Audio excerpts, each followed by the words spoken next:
One of the most beloved RPGs of the early 2000s is coming back to life on June 5th of this year, 2026, for PC and current gen Xbox and PlayStation. And this is, of course, none other than the Gothic 1 Remake.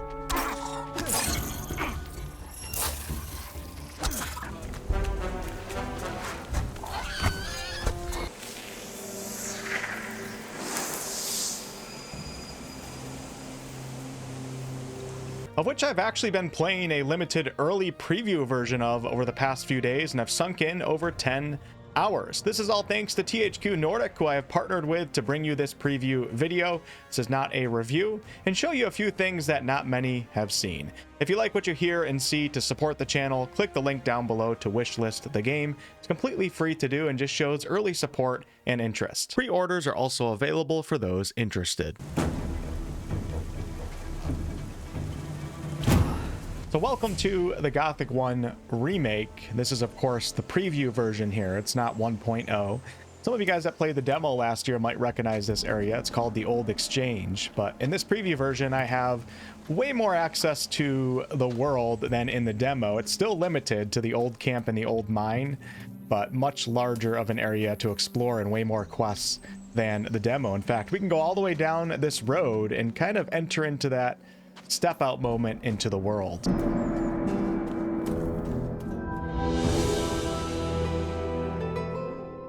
And the devs actually gave me access to a bunch of chapter 1 quests, 16 to be exact, and I think I was able to complete 12 of them, so a decent amount of content. It's very important to note before we get deeper into this that this is an actual remake, not just a remaster. This game has been rebuilt from scratch in Unreal Engine 5, and while the OG story, the world, and the characters remain intact, this remake introduces modern visuals with modern lighting, of course, and deeper environmental detail.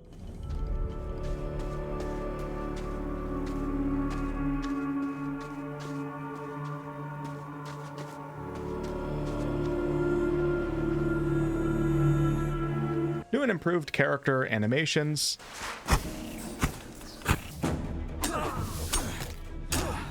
Updated gameplay systems, and a fully reworked combat system designed to feel a bit better for modern times. And it does all this while preserving that gritty tone and the grounded fantasy atmosphere that OG fans will remember. Once it's fixed, we'll make him do some extra shit.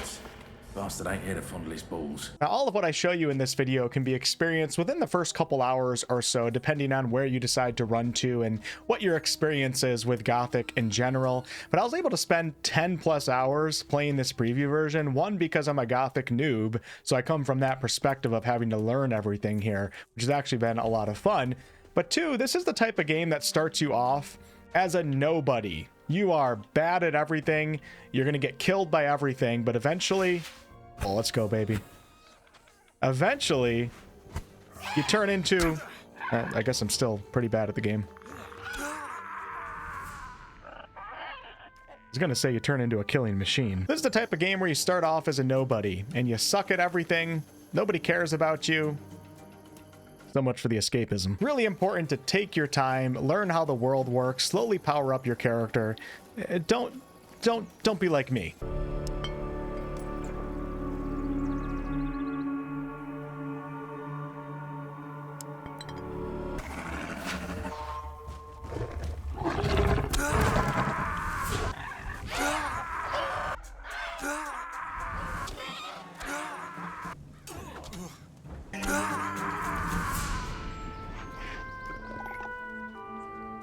I think I'm gonna have to postpone that naked deathless run. You don't even start the game with weapons or a map. You pretty much have nothing. And then when you meet the cartographer guy and you see how much he's selling maps for, feels like you're trying to buy tickets to Disney for a family of 4. You can't afford it.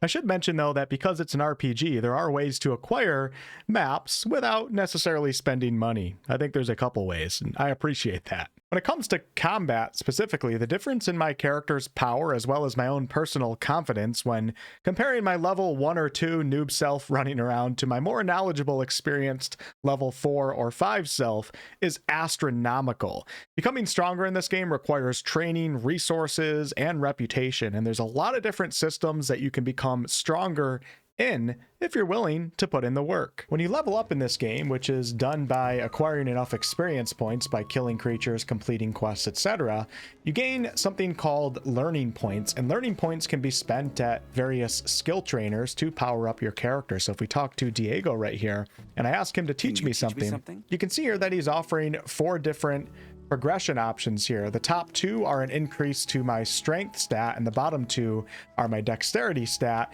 and depending on how much I want to increase those stats will cost a different amount of learning points. So if I click this option, it will cost 5 learning points to increase my strength by 5, and the higher that my strength is, the more damage I'll deal with melee weapons, but I'll also have the opportunity to actually equip certain weapons that have higher strength requirements, and then for dexterity, this applies to ranged weapons. There are various skill trainers in this game, and in the preview version, we have access to Fingers, who will allow you to upgrade your pickpocketing as well as your lockpicking for the cost of learning points, but also 𝑒𝑟, which is this game's version of currency.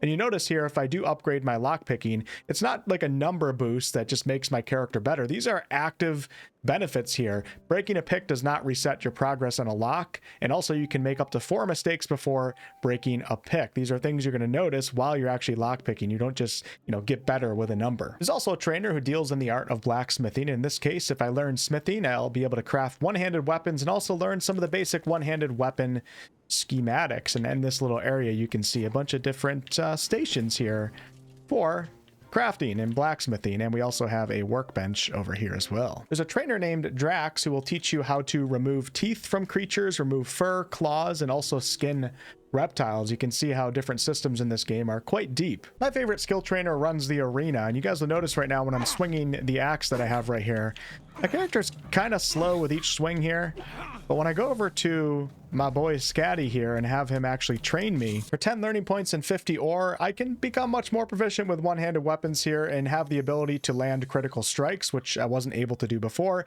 I can now perform attack combos with one-handed weapons. I can perform parries and also cancel attacks and recoveries using dodge. So let's go ahead and increase this skill. And under the stats page, you can see under fighting, I am now trained in one-handed weapons. And if we go back to the arena, I'll just show you when I swing my sword, if I can do it with the right timing, or if I swing my axe, look how much quicker that is. That makes a huge difference when you're fighting an opponent, especially if you need to stagger them and prevent them from attacking you. And while we're on this topic, interestingly enough in this game, it goes as far as actually allowing you to press different buttons to attack from different directions. And while it's not a directional combat system, meaning you don't have to block left or right or anything like that, or attack left and right, it's pretty cool to have control over your character like that. So when I'm using controller right now, when I press X, it is a right-handed swing, and when I press B, it is a left-handed swing. It swings from the left, and then you can combine them together for some pretty nice combos. And if I wanted to be even better with one-handed weapons, if I go back to 𝑠𝑢𝑝𝑝, now I can become a master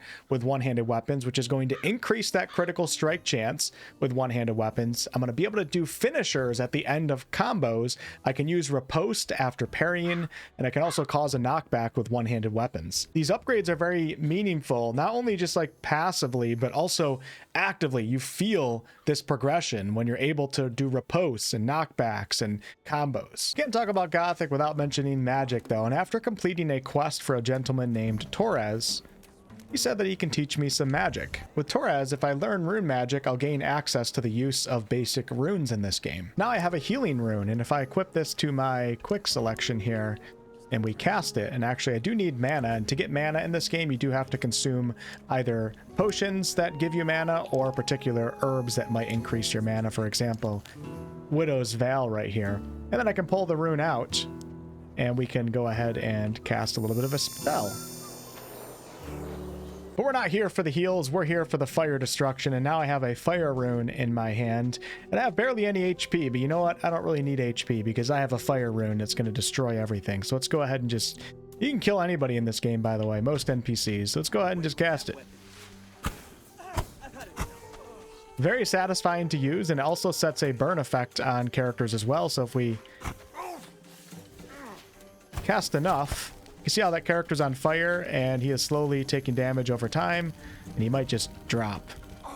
He dropped, but gotta make sure in this game, if you actually want to kill somebody, that you execute them. Magic also exists in the form of scrolls in this game, where you don't have to be trained in basic rune magic. Anyone can use a scroll, and I currently have 3 scrolls. I have a scroll of healing, a scroll of light, and a scroll of telekinesis. But as you can see, I'm in this really dark cave, and in this game, dark is dark. Whether it's nighttime or if you're in a cave, if you don't have a torch, you're not going to be able to see that well. But in this case, we have the light scroll, which I'm going to use because it looks super cool.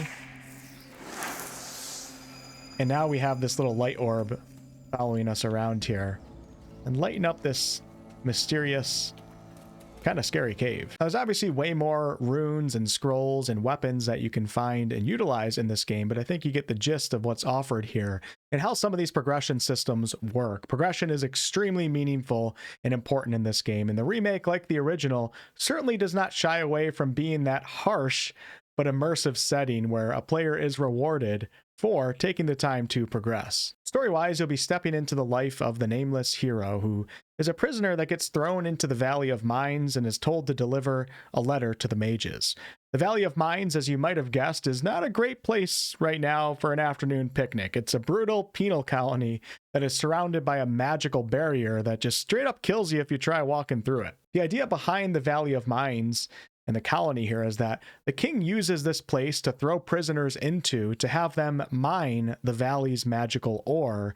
And this ore is, of course, highly valuable for the king in his war against the orcs, which isn't going too well. I did find 1 orc in this preview version of the game. There's, of course, a lot more in this game, but we're limited with where we can go in this preview version.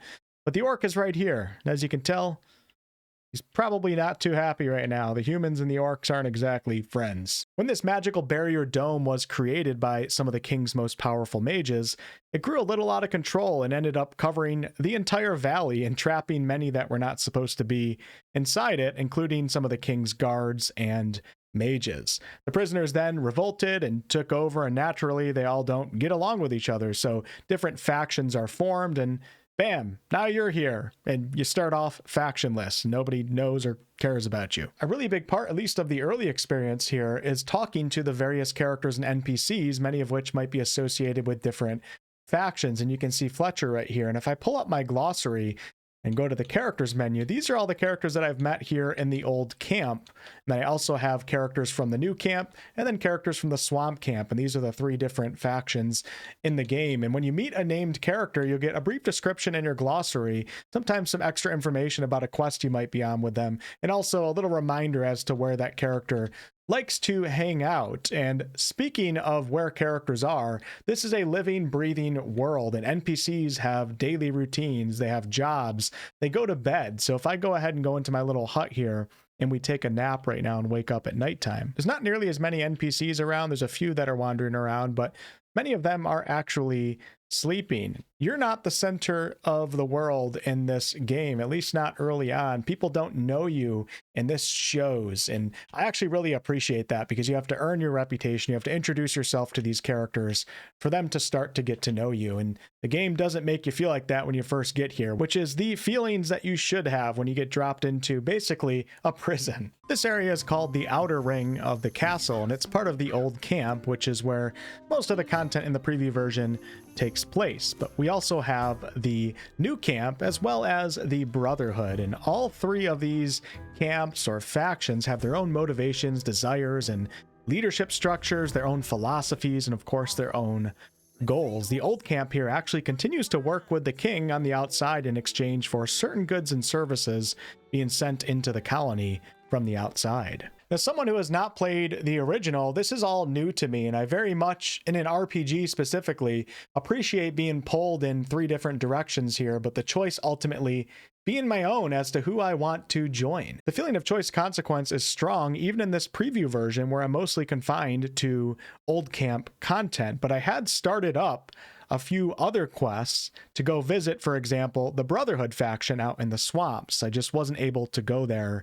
Yeah, now some of the Brotherhood's members mention that they practice ancient magic. The Sleeper has also blessed some of us with the gift of his magic.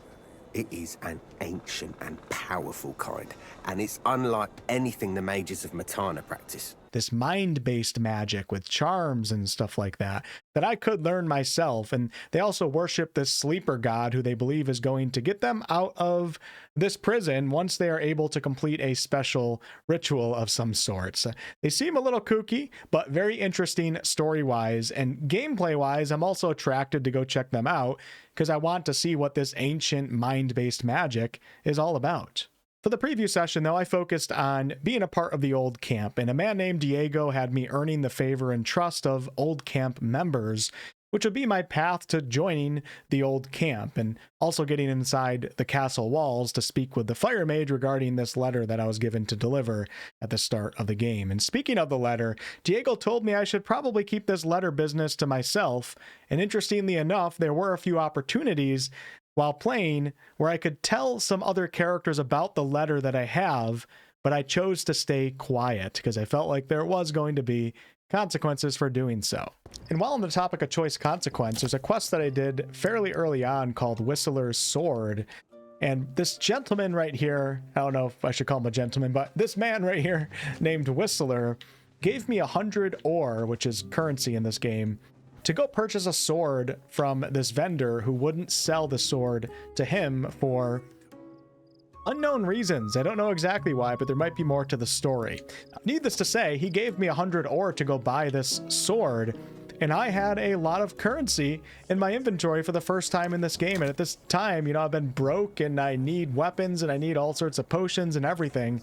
And I have all this currency, and it's very, very tempting to just spend that ore on stuff for my own benefit. And the game lets you do that, but instead I chose to actually not be a thief, and I got the sword from this NPC, brought it back to Whiskers, and he actually told me he was surprised I didn't spend it myself in this place. And this ultimately resulted in Whistler saying he would put a good word in for me to Diego, which ultimately is a step towards me being accepted at the old camp. And I very much had the option to not do that. You have so much agency over how you want to handle some of these quests, and you see a lot of that with a lot of the quests even in the preview version. Also, regarding choice consequence, I talked a little bit about executions earlier in the video.